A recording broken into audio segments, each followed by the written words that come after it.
Gusto ko lang sabihin sa'yo, sapat ka. Minsan, mararamdaman mo ang pagkukulang na inaasahan ng mundo sa'yo. Makakaramdam ka ng insecurities at samot-saring pagkadismaya sa sarili. Minsan, nabubuhay ka base sa sinasabi ng iba. Ayaw ng iba sa malakas mong tawa, sa makulay mong buhok, o pati na rin sa kakaibang mong kilos. Maaaring may magparamdam sa'yo ng kulang ka.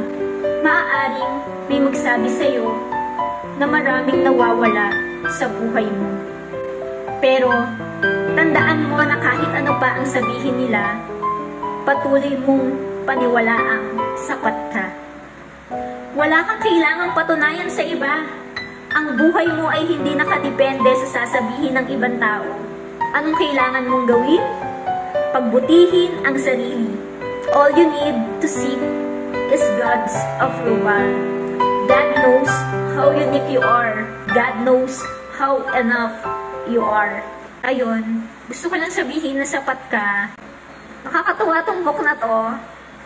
Paghilo, mga tula at sanaysay. Kung minsan nai-stress ka, makakamotivate siya para magkaroon ka ng positive mind. Kung minsan feeling mo hindi ka sapat, you can read this book. Marirealize mo na yes, I am enough.